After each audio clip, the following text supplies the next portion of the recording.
The flashlight beam pinned them to the sand like insects. Major Logan Scott-Bowden pressed his face into wet sand, angling his cheek to catch the German sentry's light. Beside him, Sergeant Ogden-Smith did the same. Black-suited bodies flattened in the shallows, desperately mimicking driftwood. 20 yards away, behind barbed wire, the sentry stood motionless. Above them rose Hitler's Atlantic Wall, 2,000 miles of concrete and death, machine gun nests every 50 yards, artillery that could turn beaches into craters, 6 million mines and 15,000 strongpoints manned by 300,000 German soldiers. If the sentry uttered a word, it would all be unleashed upon them, and all they had was a pistol and a knife. The beam held steady. German voices drifted down. Their lungs burned from holding their breaths. Scott-Bowden clutched what lay hidden in his waterproof pouch, what they had come here for. A fistful of sand. Sand on which the entire fate of the war would hinge. In the winter of 1943, Allied planners prepared for the greatest seaborne invasion in history. But one problem remained unsolved. What exactly awaited the invasion force on the beaches of Normandy? The bitter memory of Gallipoli in 1915 hung over the High Command. There, British and Anzac troops had been flung ashore on terrain poorly understood. Steep ridges, narrow beaches, soft sand, and shingle that trapped guns and supplies. Artillery couldn't be dragged inland, reinforcements piled up under fire, and the offensive collapsed. In 1944, with tanks and trucks now central to amphibious operations, the fear was acute. What if the sand on Omaha could not bear the weight? If the first wave bogged down, thousands could be lost before ever leaving the beach. They would be sitting ducks with tanks stuck in the sand. This anxiety gave birth to Operation Postage Ael. Its reconnaissance objective was not just to count bunkers, but to test the very ground itself. 2 swimmers would crawl onto Omaha Beach by night, bore auger samples into the sand, and carry them back for analysis. Only by proving that the beach could support tanks and trucks would Allied planners commit to an assault in Normandy. The mission was entrusted to the midget submarine X-20, a 52-foot steel tube designed initially for attacks on capital ships. HHR commander was Lieutenant Kenneth Hudspeth, an Australian officer already decorated for X-craft work, with Sub-Lieutenant Bruce Enzer as his deputy. Joining them were 3 combined operations pilotage party specialists, Lieutenant Commander Nigel Clogstown Wilmot, the visionary founder of COPP, Major Logan Scott-Bowden of the Royal Engineers, and Sergeant Bruce Ogden-Smith. It was Scott-Bowden and Ogden-Smith who would risk crawling onto the sand under German noses. Precautions were meticulous. The men carried forged identity papers and memorized a rendezvous with the French resistance 12 miles inland should they need to abandon the submarine. Portsmouth was declared a no-bombing zone during the operation. Off the Isle of Wight, a trawler and 2 motor launches would patrol each day, ready to escort X-20 home. If the boat surfaced at night, it could fire 2 red stars or even pick up coded phrases inserted into BBC broadcasts. Air-sea rescue planes and coded lighthouse signals were also arranged.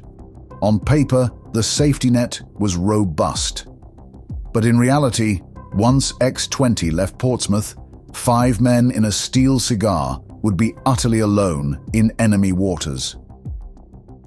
On the morning of January 17, 1944, the men boarded X-20 at HMS Dolphin Gosport. At 10:30 a.m., the submarine slipped out under tow from the trawler Darthamer, with 2 motor launches escorting.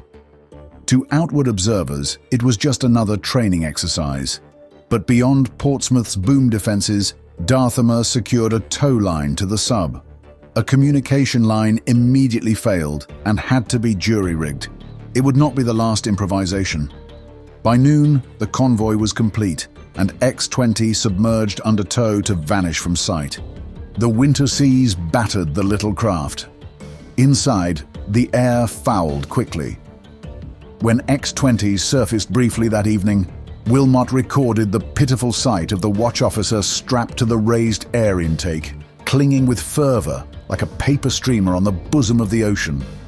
He quipped that the crew had a vacancy for an intelligent merman. The joke covered the danger. If a wave swept the man away, the mission was over. After 9 hours under tow, the convoy reached the release point. The tow rope had jammed from strain, and minutes dragged as the crew hacked it clear. Finally, at 9:49 p.m., X-20 broke free. The escorts turned back. Alone now, Hudspeth ordered full speed toward Normandy, threading a narrow gap in the German minefields. The submarine pitched in the swell. Every creak in the hull was magnified by tension. At dawn on January 18th, a pale beam flickered from the Point de Vere lighthouse. Wilmot's navigation had brought them within 12 miles of the intended landfall, a feat Hudspeth later praised as remarkable. By 7:30 p.m., the Normandy coast rose before them. Hudspeth eased the submarine down to the seabed in 27 feet of water near Vierville and Saint-Laurent. The men, choking on stale air, managed to grab a few hours of uneasy sleep. That afternoon, X-20 edged forward at periscope depth. In 30-second snatches, Wilmot and Scott-Bowden glimpsed enemy activity invisible from the air. A chain bucket excavator on the sands at Colleville, connected by cable to the bluffs, soldiers digging earthworks near Vierville, camouflaged bunkers halfway up the draws, carts and horses hauling supplies. Each detail was sketched. The reconnaissance had begun, but the actual test would come that night. As dusk fell on January 18th, Scott-Bowden and Ogden-Smith wriggled into black swimsuits in X-20's cramped hull. They armed themselves with a Colt .45 pistol and a Fairbairn Sykes knife. Strapped to their bodies were auger drills, gradient stakes, waterproof notebooks, sample tubes, and condoms to hold sand. At 6:50 p.m., X-20 surfaced a few hundred yards off the Les Moulins sector. The hatch opened to a rush of blessedly fresh air. Hudspeth and Wilmot strapped themselves to the snort pipe to keep watch. At 7:20 p.m., the swimmers slid into the freezing channel. By 7:35 p.m., they crawled onto the wet sand near the Les Moulins exit road. Suddenly, a German sentry's flashlight slashed across the flats.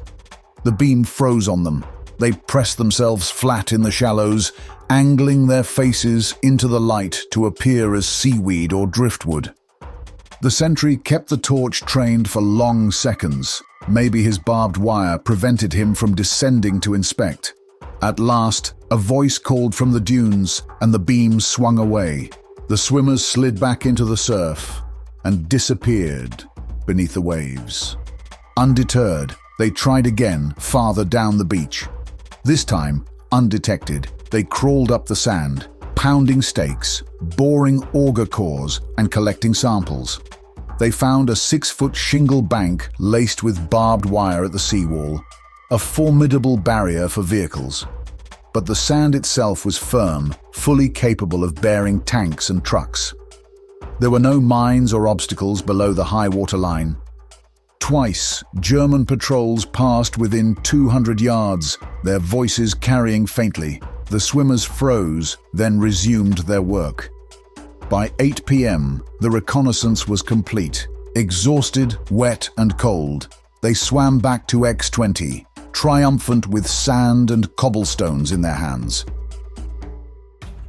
On January 19th, X-20 shifted east toward Colville. From the periscope, the men saw fresh barbed wire, bunkers under construction, and French civilians forced to labor under German supervision.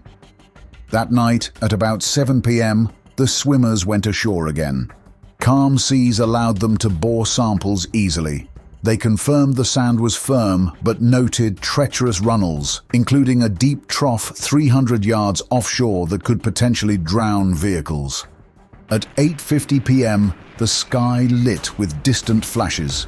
The RAF had staged a diversionary bombing raid on the River Orne.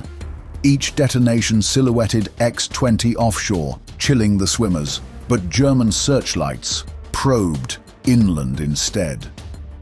Voices carried from near the excavator, low, not German, perhaps French workers. By 10 p.m., the mission was done. They returned with fresh samples, and they confirmed Omaha's sand was sound, but its exits were deadly choke points. The next day, January 20th, X-20 surfaced to charge batteries and conducted one final survey off Vierville. To their alarm, they found themselves among 30 French fishing boats, each with a German guard aboard. Scott-Bowden noted one soldier smoking a Bavarian-style cherry-wood pipe, so close they could see his face. Yet the submarine crept unseen. Wilmot observed that the fisherman's presence confirmed the waters were free of any mines. That afternoon, at 3:55 p.m., German coastal gunners opened fire. Rifle or 20mm rounds cracked across the water, perhaps aimed at a periscope flash. After 10 minutes, the shooting stopped, with no patrols sent out.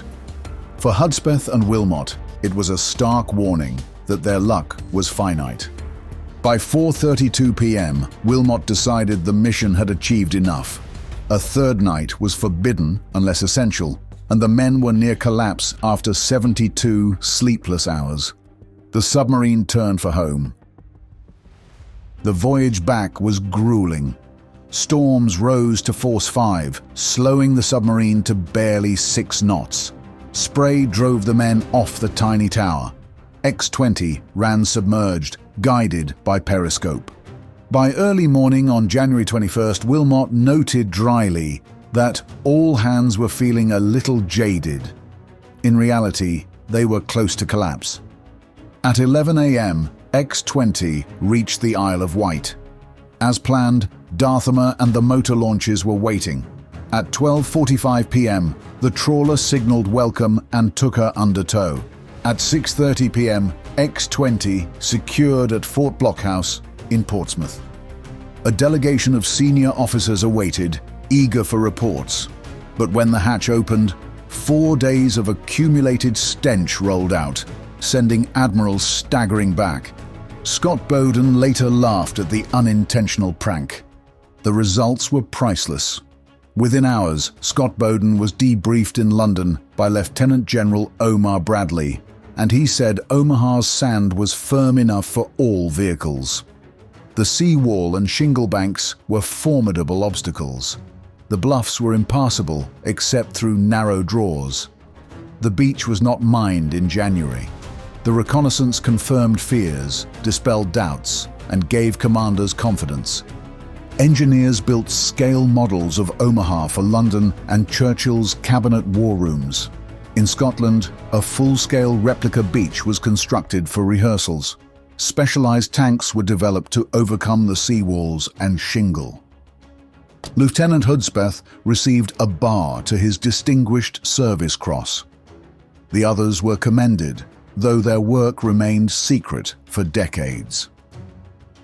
Operation Postage Ael ended on January 21, 1944, a triumph of stealth, endurance, and nerve. It lacked the spectacle of battle, but shaped its outcome. When American soldiers stormed Omaha on D-Day, they fought across ground already measured, sampled, and known. 5 men in a steel cigar had walked the beach first, in silence and shadow, and lit the path to victory.